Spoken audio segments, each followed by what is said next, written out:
मेरे आका सल्लल्लाहु अलैहि वसल्लम ने इरशाद फरमाया, सयअती ज़मानुन अला उम्मती यफिर्रून मिनल उलमा वल फुक़हा। एक ज़माना ऐसा आएगा, मेरे आका ने फरमाया कि लोग जब आलिमों से भागेंगे, मुफ्तियों से भागेंगे, मुहद्दिसों से भागेंगे, हाफिजों से भागेंगे, दीन के अलम बरदार लोगों से भागेंगे, सहीहुल अकीदा सादात और पीराने इज़ाम से लोग भागेंगे, तो फिर जब भागेंगे तो उसका नतीजा क्या होगा, उसका रिजल्ट उन्हें क्या मिलेगा? इब्तलाहुमुल्लाहु बिसलासति बलिय्यातिन, अल्लाह ताला उन पर 3 अजाब भेजेगा। कितने अजाब? जोर से बोले जरा, मैं बुलवा इसलिए रहा हूं कि आपको याद हो जाए। 3 अजाबों में ये उम्मत मुब्तला हो जाएगी। और ये वही दौर चल रहा है। अभी यहाँ पर कोई रक्कासा नाचने वाली कोई आ जाती तो यहाँ कदम रखने की जगह नहीं होती, लेकिन खैर आप तशरीफ लाए, आप मुबारकबाद के लायक हैं। तो 3 अजाब में लोग मुब्तला हो जाएंगे जब लोग भागेंगे आखिर जमाने में। पहला अजाब कौन सा है? युरफउल बरकतु मिन अमवालिहिम, अल्लाह ताला उनके माल में से बरकत उठा लेगा। बात समझ रहे हैं? उनके माल में से, उनके रिस्क में से बरकत उठा लेगा। आज देख लें, पहले का जमाना देखें, बुजुर्गों से पूछिए, आप इनसे पूछिए, अपने बुजुर्गों से पूछिए, घर में 10 लोग होते थे, 10 अफराद, अगर एक इंसान कमाता था सब बैठ के खाते थे। आज अगर 10 लोग हैं, सब के सब कमा रहे हैं, लेकिन बेचैनी, नाशुक्री जबान पर कि साहब हजरत कुछ नहीं है, बिजनेस चलता नहीं है और कारोबार सब पट पड़ा हुआ है, सिर्फ नाशुक्रियां जबान पर हैं। पहला अजाब ये आएगा जब ये कौम आलिमों से भागेगी, अल्लाह ताला उस पर जो है उसके रिस्क में से बरकत उठा लेगा। सेकंड, वस्सानी सल्लल्लाहु अलैहिम सुल्तानन जायरा, जब आलिमों से, मुफ्तियों से भागेंगे लोग तो दूसरा अजाब ये आएगा, हदीस पाक में आता है, अल्लाह ताला इनके ऊपर जालिम हाकिमों को मुसल्लत कर देगा। जालिम हाकिम मुसल्लत हो जाएंगे। आज देख लें, पहले जब जलसा कराते थे, मजहबी जलसे हैं ना, कोई परमिशन की जरूरत नहीं होती थी। आज जलसे हो रहे हैं तो हमें चौकी में जाकर परमिशन लेनी पड़ती है। तो जालिम हाकिम मुसल्लत है हमारे ऊपर। समझो बात को, अपनी नस्लों को बताओ। जलसे हैं ये, मुफ्ती हकीमुल उम्मत मुफ्ती अहमद यार खान नईमी ने फरमाया, जलसा जो होता है अवाम के लिए एक रात का दरसगाह होता है। बोलो यार सुभान अल्लाह, एक रात के लिए दरसगाह। अब मदरसे में तो तुम जा नहीं सकते पढ़ने के लिए, उम्र चुक चली गई, गुजर गई, लेकिन जलसे ये हैं, यहाँ से आप बहुत कुछ सीख के जा सकते हैं। तो दूसरा अजाब जालिम हाकिम मुसल्लत, और तीसरा अजाब क्या आएगा? वस्सालिसु यखरुजून मिनद दुनिया बिला ईमान, के क़याम वो लोग जो उलमा से भागेंगे, महफिलों से भागेंगे, जलसों का बाइकाट करेंगे, वो दुनिया से कुफ्र की मौत पे मर के जाएंगे। अल्लाह, कुफ्र की मौत पे जाएंगे, मर के, ईमान साथ लेके नहीं जाएंगे। अब आप समझ लें हम किस कैटेगरी में हैं, कहाँ पर खड़े हुए हैं। अल्लाह ताला दीनी महफिलों से करीब रहने की तौफीक अता फरमाए। दुरूद पढ़िए, अल्लाहुम्मा सल्ली अला सय्यिदिना मौलाना मुहम्मद बारिक वसल्लम सल्लल्लाहु अलैहि रसूलुल्लाह सल्लल्लाहु अलैहि वसल्लम। वो उलमा के मैंने फ़ज़ाइल बताए, आपने सुन लिए। अब चूंकि ज़्यादा तमहीदी कलिमात में बानूंगा नहीं, तकरीर शुरू कर देता हूँ इंशाअल्लाहुल अज़ीज़। बहुत ही तवज्जो सुनना है, अल्लाह ताला सलामत रखे। हजरात आइए, मैंने हदीस पाक पेश की, अल-कय्यिसु मन दाना नफ्सह, आका फरमाते हैं अक्लमंद वो है जो अपने नफ्स को दबाता रहता है, जो अपने नफ्स को कुचल देता है। तवज्जो सुनिए, अगर हल्का से जहन आपका हटा, पूरी तकरीर जहन से बाहर हो जाएगी। अक्लमंद वो है जो अपने नफ्स को दबाता रहता है, नफ्स को कुचल देता है, वो अक्लमंद है। वो अमिल लिमा बादल मौत, और मरने के बाद यानी आखिरत की तैयारियों में लग जाता है, वो अक्लमंद है। यानी नफ्स को जो कुचल देता है, नफ्स को जो मार देता है। नफ्स तो कहता है कि फजर की नमाज मत पढ़, लेकिन नफ्स की बात को कुचल के ये फजर की कड़ाके की सर्दी में भी उठता है और अपने पैरों से मस्जिद की तरफ चल के आता है। नफ्स तो कहता है ज़कात तेरे ऊपर फर्ज है, ज़कात मत निकाल, लेकिन ये नफ्स की बात को कुचल के ज़कात को अदा करता है।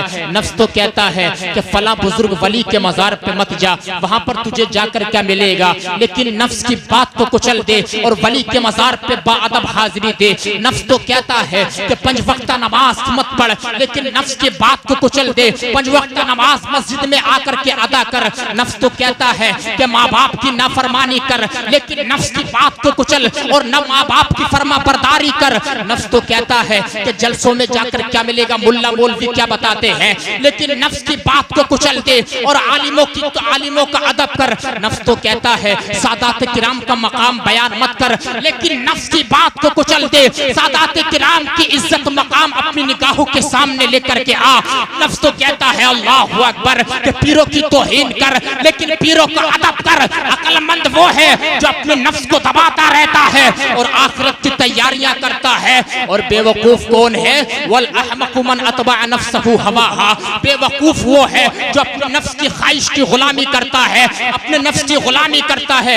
दिल चाहता है, नफ्स कहता है कि नमाज को छोड़ दे, फौरन नमाज को तर्क कर देता है। नफ्स कहता है ज़कात मत निकाल, ज़कात नहीं निकालता है। नफ्स कहता है कि सादात किराम का मकाम बयान मत कर, सादात किराम का मकाम बयान नहीं करता है। तो बेवकूफ है वो इंसान और जो अल्लाह रब्बुल आलमीन पे तमन्ना लगाए रहता है चलो अल्लाह माफ कर देगा, मैंने बड़ा गुनाह किया है। नादान जरा ये तो सोच, जहां तेरे जहन में ये बात आ रही है अल्लाह माफ कर देगा, वहां तू ये क्यों नहीं सोचता है अल्लाह ने अगर मेरी पकड़ फरमा ली तो मेरा क्या बनेगा, अल्लाह ने अगर मेरा पकड़ लिया तो मेरा क्या बनेगा। अगर मुआफ करने पर आ जाए तो बनी इस्राइल के 100 कत्ल करने वाले एक इंसान को मुआफ कर देता है, और अगर पकड़ करने पर आ जाए तो एक बुढ़िया के झोपड़े से एक इंसान गुजरा था और उसने उसकी बगैर इजाजत के एक तिनका उठाया था और गोश्त का जो रेशा इंसान के मुंह में अटक जाता है उसने निकाला था। जब उसका इंतकाल हुआ अल्लाह ने फरमाया बता बुढ़िया की बगैर इजाजत के तूने तिनका क्यों उठाया? का मालिक मैंने इजाजत नहीं ली थी। अल्लाह फरमाता है तमाम नेकियों के बावजूद आज मैं तेरी इस बात पे पकड़ फरमा रहा हूँ। अल्लाहु अकबर। उसके बाद अल्लाह तबारक व तआला अगर बख्शने पे आ जाए, अगर तेरे गुनाह इतने हैं शुमाल से जुनूब तक भर दिया, मशरिक से मगरिब तक भर दिया, लेकिन अगर एक आंसू का कतरा अल्लाह की बारगाह में लेकर के आ गया तो मेरा रब फरमाएगा व इज्जती व जलाली, मुझे अपनी इज्जत और जलाल की कसम है आज मैं तेरे सारे गुनाहों को नेकियों में तब्दील फरमा कर तुझे जन्नतुल फिरदौस अता कर रहा हूँ। नारे तकबीर, नारे रिसालत, मसलक आला हजरत सैयद आसिफ मियां साहब किबला, नारे तकबीर। तो अक्लमंद कौन है? जो अपने नफ्स को दबाता रहता है, जो अपने नफ्स को मार देता है वो अक्लमंद है। और बेवकूफ कौन है? जो अपने नफ्स का गुलाम रहता है, जो अपने ख्वाहिश का गुलाम रहता है वो बेवकूफ इंसान है। आओ जरा मैं आपको बताता हुआ चलता हूँ। अल्लाहु अकबर कबीरा। नफ्स को कुचलना पड़ता है, अपने ऊपर अपने मुसलमान भाई को तरजीह देना पड़ती है जब इंसान कहीं जाके आगे बढ़ता है। ये औलिया अल्लाह के मज़ारात आप देख रहे हैं, क्या इनके मज़ारात ऐसे बन गए, क्या गुंबद ऐसे बन गए, क्या हजारों लोग इनके मज़ारों पे जो आमदोरफ्त है क्या ऐसी हो रही है? नहीं नहीं, इन्होंने नफ्स को कुचला है, इन्होंने नफ्स को मारा है। गुदड़ियों में रहने के बाद इन्होंने रातों रात इबादत की है, गुदड़ियों में रहने के बाद इन्होंने अल्लाहु अकबर कबीरा अपने रब को राजी किया है, तब अल्लाह ने ये मकाम दिया है। हजारों लोग आ रहे हैं जा रहे हैं और फैज पा रहे हैं। जब तक दुनिया में थे तब तक लोग इनके पास आते थे, किसी की नौकरी का मसला था, किसी की जॉब का मसला था, किसी की रिस्क का मसला था, कोई दुआ कराता था बाबा दुआ कर दो मेरा बच्चा ठीक हो जाए। और आज जब ये दुनिया से चले गए हैं, आज देख लो दुनिया के किसी कोने पर जाकर आज भी अल्लाह के हर वली का मजार मरजाए खलाइक बना हुआ है, मरजाए खलाइक बना हुआ है, फैजान का मरकज बना हुआ है। नफ्स को मारना पड़ता है मेरे दोस्तों, नफ्स को कुचलना पड़ता है। आओ जरा बात आगे बढ़ा रहा हूँ, मेरी बात तूल पकड़ जाएगी। अल्लाहु अकबर कबीरा। हजरात गिरामी, नफ्स क्या चीज होती है? आओ जरा दिल्ली की सरजमी पे चलो। हुजूर सैयदुना महबूब इलाही ख्वाजा निजामुद्दीन औलिया, क्या नाम है जोर से बोलना जरा, ख्वाजा निजामुद्दीन औलिया। इनकी सवाने हयात में पढ़ रहा था एक दिन, जरा देखिए नफ्स पहले की माएँ कैसे होती थी और अपने बच्चों को विलायत के मर्तबे पे कैसे पहुंचाती थी। उलमाए किराम की तवज्जो चाहूँगा, बिलखुसूस पीरे तरीक़त की तवज्जो चाहूँगा। ज़रा देखिए हज़रत महबूब इलाही की जो वालिदा हैं, उन्होंने कहा अपने बच्चे से, बेटे जाओ तुम, मैं तुम्हें आज़ाद करती हूँ, जंगल में जाकर सहरा में जाकर अल्लाह ताला की इबादत करो, अल्लाह ताला की खूब इबादत करो और खूब इबादत करने के बाद अपने रब को तुम राजी कर लो। क्या कहा? अपने रब को तुम राजी कर लो। महबूब इलाही ने घर की दहलीज को छोड़ा। जैसे घर की दहलीज को छोड़ा, जंगलों की तरफ निकल जाते हैं, सहराओं की तरफ निकल जाते हैं। जैसे निकले 6 महीने तक जंगल के अंदर, सहरा के अंदर खाक छानते रहे, रब को राजी करते रहे, इलाही तू राजी हो जा, इलाही तू राजी हो जा। 6 महीने के बाद जब घर अपने वापस आए, महबूब इलाही की वालिदा ने उनको दही पेश किया। दही एक प्याली में, मिट्टी की प्याली में। जैसे दही पेश किया, कहा बेटी ये दही खा लो। महबूब इलाही ने जैसे ही दही खाया तो उनको दही में दही का मजा आया। जी जी, दही का मजा आया। कहा अम्मा ये तो तुम मुझे दही खिला रही हो। कहा बेटे जाओ फिर जाके इबादत करो। महबूब इलाही फिर घर छोड़ दिया और घर से निकलने के बाद जंगल के अंदर गए। 6 महीने तक इबादत करते रहे, खाक छानते रहे, रब को राजी करते रहे। फिर जब 6 महीने के बाद घर वापस पलटे, फिर उनकी वालिदा ने उनको मिट्टी के प्याले में दही पेश किया।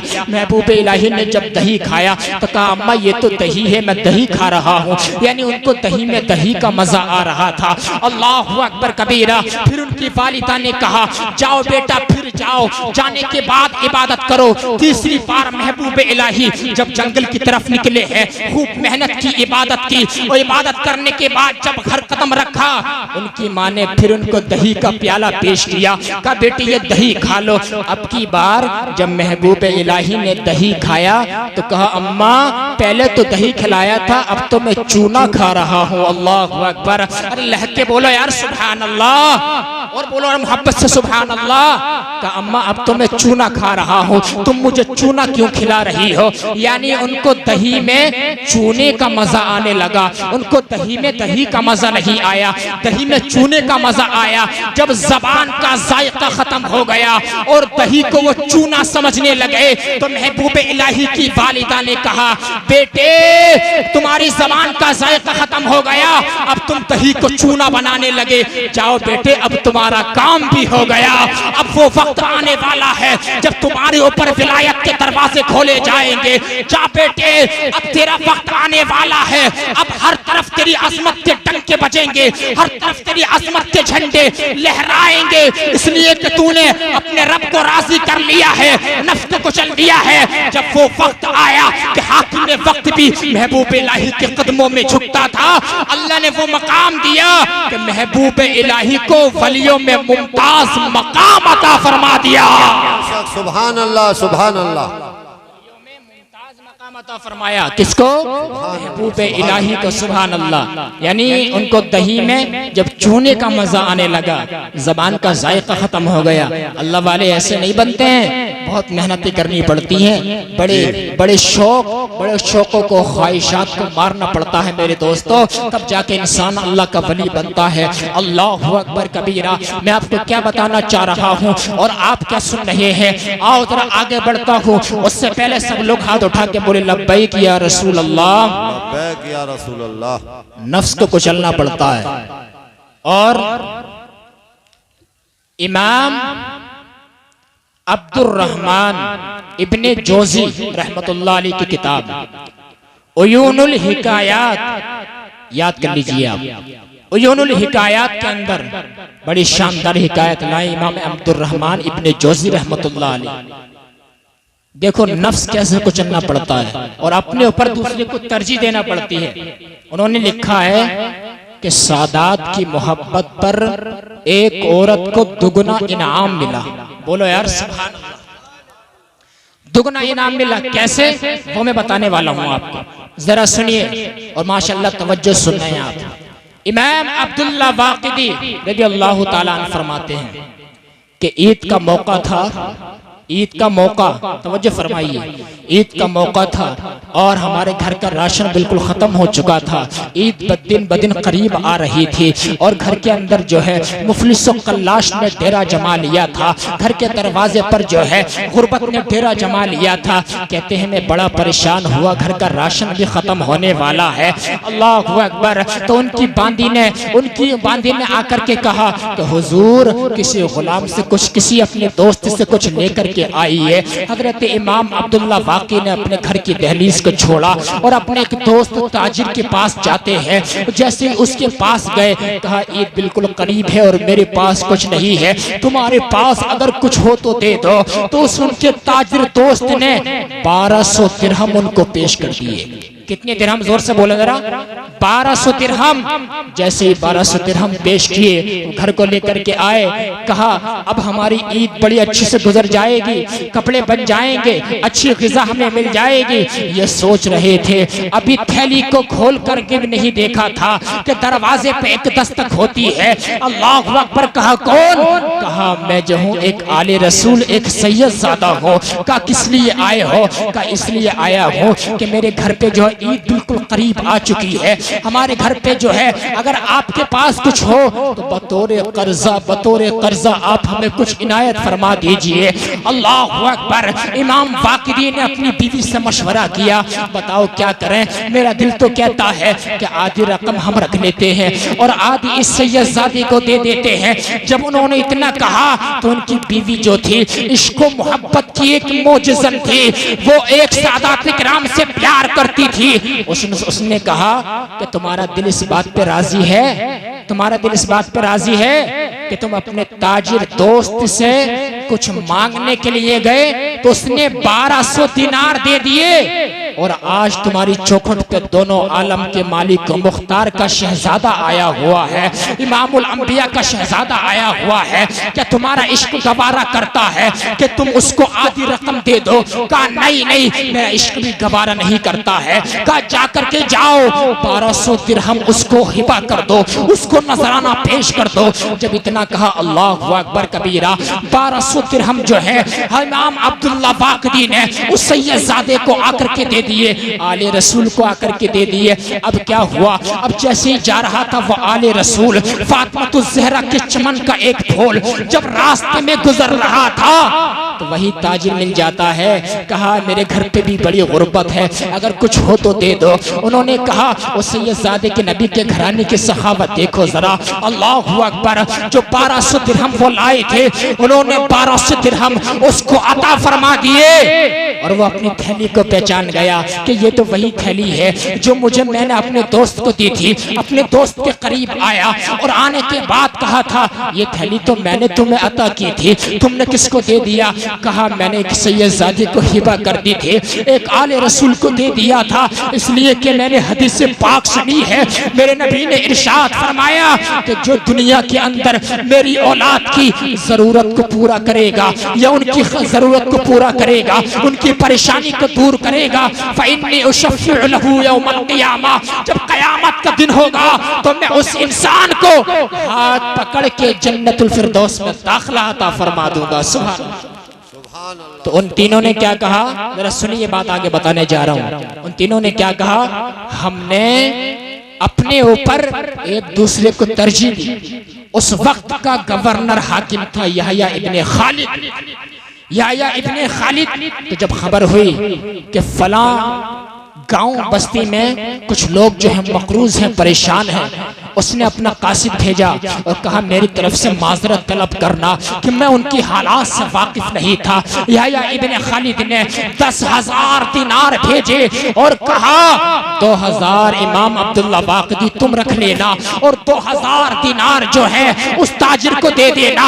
अल्लाहु अकबर। और 2000 दिनार उस सैयदजादे को दे देना और 4000 दिनार इमाम अब्दुल्ला वाकिदी की बीवी को दे देना, इसलिए कि वो तुम में सबसे ज्यादा अफजल है, वो तुम में सबसे ज्यादा गनी है, वो तुम में सबसे ज्यादा इश्क व मोहब्बत के अंदर डूबी हुई है। उसके सीने में इश्क अहले बैत, इश्क रसूल की मोहब्बत मौजज़न है। अल्लाहु अकबर कबीरा। इमाम अब्दुर्रहमान इब्ने जोजी ने इस वाक़ये को लिखने के बाद आपने लिखा है, अरे दुनिया में उसने सादात किराम से प्यार किया, नबी के घराने के एक शहजादे से प्यार किया, तब अल्लाह ताला ने उसको ये मकाम अता फरमाया। और जब कयामत का दिन होगा, जमीन तांबे की होगी, लोग बरहना उठाए जाएंगे।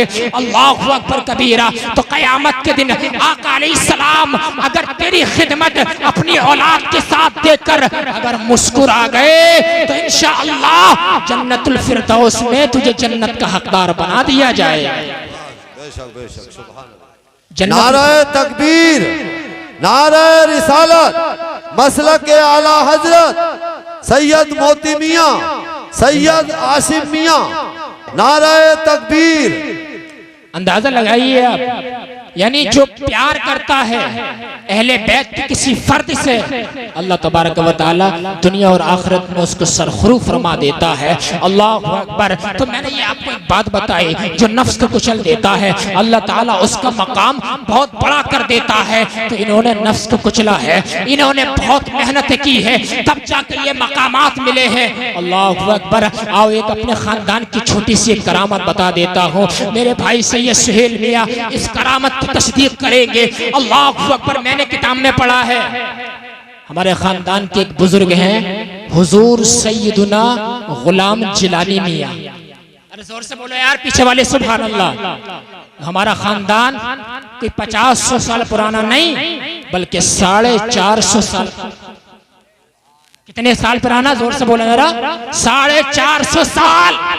जरा देखिए, वही बता रहा हूं, नफ्स को कुचल देता है तो इंसान क्या से क्या बन जाता है। हुजूर सैयदना गुलाम जिलानी मियां जब आप आए, अल्लाहु अकबर, रामपुर की सरजमी पर, जरा करामत देखें और उनकी जबान का करंट देखिए आप, उनके हाथ का फैज देखिए आप, क्या शान थी बुजुर्गाने दीन की। हुजूर सैयदना गुलाम जिलानी मियां जब रामपुर की सरजमी पे तशरीफ लाए, अल्लाहु अकबर, उनके हाथ में एक असा रहता था, असा लाठी रहती थी, और हाथ में असा रखना ये अंबियाई किराम की सुन्नत मुबारका है। जोर से बोल दो यार सुभान अल्लाह। उनके हाथ में असा रहता था, असा लाठी रहती थी। आज से तकरीबन 300 साल पुरानी बात बता रहा हूँ। अल्लाहु अकबर कबीरा। उस 300 साल से पहले हिंदुस्तान में एक पेड़ नहीं पाया जाता था, एक दरख्त नहीं पाया जाता था। उसी के हवाले से बता रहा हूँ। जब रामपुर की सरजमी पे हुजूर सैयदना गुलाम जिलानी मियां तशरीफ लाए तो उनके हाथ में असा था, असा लाठी।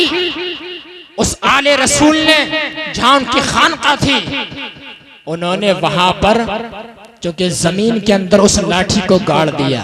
बोले यार सुभान अल्लाह, और जोर से बोलो यार सुभान अल्लाह। लाठी को जैसे जमीन के अंदर गाड़ा, अल्लाहु अकबर कबीरा, जैसे लाठी को जमीन के अंदर गाड़ा, उसके बाद क्या हुआ है, लोगों ने देखा लाठी तो गड़ गई, लेकिन चंद दिनों के बाद वो पौधे की शक्ल इख्तियार कर जाता है, वो एक पौधा बन जाता है। पौधा बना, लोगों ने सोचा ये बुजुर्ग की कैसी करामत पाई जा रही है। उन्होंने असे को जमीन के अंदर गाड़ दिया और ये सिर्फ एक जो है पौधा बन गया है। कुछ दिनों के बाद लोगों ने देखा, यार देखेंगे ये पेड़ कौन सा निकल के आएगा, कौन सा इसके ऊपर फल आएगा। अल्लाहु अकबर कबीरा। जैसे ही पेड़ बड़ा हुआ, वो पेड़ ऐसा पेड़ था पूरे हिंदुस्तान में उससे पहले वो पेड़ नहीं था। वो पेड़ कौन सा था, जरा कान खोल करके सुनो। पेड़ कौन सा? जब वो पेड़ बढ़कर बड़ा हुआ, जो उनकी लाठी से निकला था, वो पेड़ था गुलचीनी का पेड़। अरे जोर से बोलो यार सुभान अल्लाह। बहुत प्यारी करामत मैंने आपको सुना दी। गुलचीनी का पेड़, वो दरख्त निकला। अल्लाहु अकबर कबीरा। गुलचीनी का दरख्त जब उग करके आया, मैंने किताबों के अंदर पढ़ा, हमारे बुजुर्गों की ये करामत है। आज भी जिसको खारिश का मर्ज हो, जिसको खुजली का मर्ज हो, और डॉक्टरों, तबीबों, हकीमों के पास खलीली साहब जा जाकर परेशान हो गया हो, बहुत उसने पैसा फेंक दिया हो, लेकिन हमारे खानदान में वो पेड़ पाया जाता है गुलचीनी के दरख्त की कुछ डालियां, अगर वो नर लगाओ, नारे तकबीर, नारे रिसालत, मसलके आला हजरत, फैज़ान आला हजरत हुजूर सैयद अफरोज मियाँ साहिब किबला, फैज़ान हुजूर मोती मियाँ, हुजूर सैयद आसिम मियाँ साहिब किबला, उलमाए अहले सुन्नत। नारे तकबीर, नारे रिसालत। दुरूशी पढ़िए अल्लाहुम्मा सल्ली व सल्लिम सलातु व सलाम अलैका या रसूलुल्लाह सल्लल्लाहु अलैहि वसल्लम। सिर्फ 5 मिनट और मैं आपके सामने रहूंगा, उसके बाद बयान आपको सुनना है। थोड़ा आगे आ जाइए भाई, मैंने पहले भी कहा था आ जाए, आगे आ जाए, आ जाइए मजमा थोड़ा बेहतर लगेगा, सामने जगह खाली हुई है। अल्लाहुम्मा सल्ली व सल्लिम सलातु व सलाम अलैका या रसूलुल्लाह सल्लल्लाहु अलैहि वसल्लम। तो मैं बता रहा था अपने बुजुर्ग के सैयद गुलाम जिलानी मियाँ की करामत। जब उन्होंने असा जमीन में गाड़ा, गुलचीनी का पेड़ दरख्त निकल के सामने आया, उग गया पेड़। अल्लाह अकबर। किताबों में लिखा है और हमने आजमाया है, अगर उस दरख्त की कुछ टहनियां किसी जिसको खारिश का मर्ज हो, खुजली का मर्ज हो, उसको दे दिया जाए, सिर्फ 8 दिन वही नुस्खा आजमा ले और उसको जोश दे के उसका पानी जो है मिक्स कर ले। अल्लाह अकबर। अल्लाह ताला के फजल करम से उस सैयदजादे के हाथ की बरकत से अल्लाह ताला उसको शिफायाब अता फरमा देता है, मुकम्मल शिफायाबी अता फरमा देता है। अल्लाह अकबर। यही सैयदना गुलाम जिलानी मियाँ की करामत है। तो हमारा खानदान बहुत पुराना खानदान है, उन्हीं की औलाद में से हुजूर सैयदना मोती मियाँ की जाते गिरामी है। आप देख रहे हैं सामने।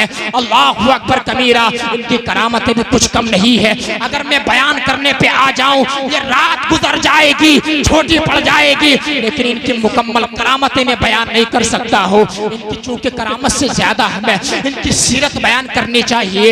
इनकी सीरत के अंदर बहुत लुत्फ आता है। इनकी सीरत पढ़ने के लायक होती है, इनकी सीरत अमल करने के लायक होती है। तो हमारे बुजुर्गों के अंदर ये जो करामत है, हमारे बुजुर्गों की शान के अंदर, हमारे बुजुर्गों के अक़वाल और उन्होंने जो अपने नफ्स को कुचला और उन्होंने कोहराम से जो वो हमारे हिंदुस्तान तशरीफ लाए, हिंदुस्तान से रामपुर से फिर कागर नगला की सरजमीन पर इंशाअल्लाह अज़ीज़ ये आपके लिए सादत मंदी की बात है कि खानक़ाह साबरिया चिश्तिया में बेशुमार औलिया अल्लाह मौजूद हैं। सामने सैयदना मोती मियाँ रहमतुल्लाह अलैह का दर खुला हुआ है। इंशाअल्लाह आने जाने से बात बनती है, आते जाते रहे। औलिया अल्लाह से इंशाअल्लाह फैजान मिलता ही रहता है। औलिया अल्लाह के मज़ारात पे आने जाने से बहुत कुछ मिलता है। वो तो बेवकूफ लोग हैं जो कहते हैं औलिया अल्लाह के मज़ारात पे जाने से क्या मिलता है।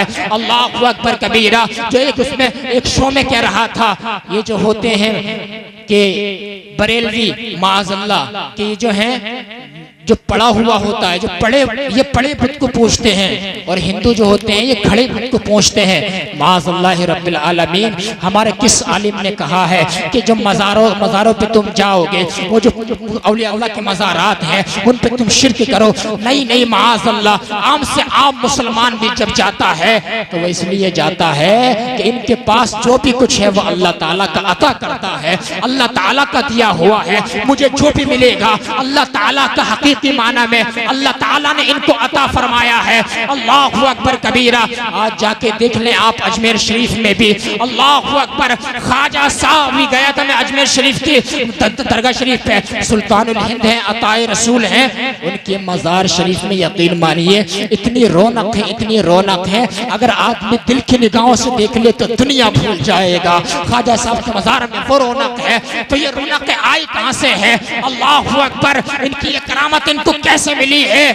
ऐसे मिली है, इन्होंने अपने नफ्स को कुचला है, अल्लाह व रसूल के फरमान पे अमल किया है, अल्लाह ताला की इताअत की है, हुज़ूर अलैहिस्सलाम की इत्तिबा की है। अल्लाह तबारक व तआला ने इनको दुनिया में सरखुरू फरमा दिया। और जब तक क़यामत आएगी, जब तक इनके मज़ार शरीफ से लोग फैज़ान हासिल करते रहेंगे, औलिया अल्लाह ताला ने फैज़ान हासिल करने के लिए इनके मज़ार पर लोगों को झुका दिया है। और कल क़यामत के दिन इनके रुतबे देखने के लायक होंगे। अल्लाह ताला ने इनको बहुत बड़े मकाम अता फरमाए हैं। बोला इंशाअल्लाह अगर आज भी हम इनके नक्श कदम पे अमल कर लें तो इंशाअल्लाह दुनिया और आखिरत में कामयाबी हमारी कदम चूम लेगी और हम सरसब्ज़ शादाब हो जाएंगे। तो अक्लमंद वो है जो अपने नफ्स को दबाता रहता है, आखिरत की तैयारियां करता है। बेवकूफ़ वो है जो अपने नफ्स का गुलाम रहता है और अल्लाह ताला पे तमन्ना लगाए रहता है। चलो अल्लाह माफ़ कर देगा। अल्लाह ताला हम सबको इन छोटी सी चंद बातों पे अमल करने की तौफीक अता फरमाए। कलमशी पढ़े ईमान ताज़ा हो जाएगा। ला इलाहा इल्लल्लाह मुहम्मदुर रसूलुल्लाह सल्लल्लाहु तआला अलैहि व सल्लम व आखिरु दअवाना अनिल हम्दुलिल्लाहि रब्बिल आलमीन।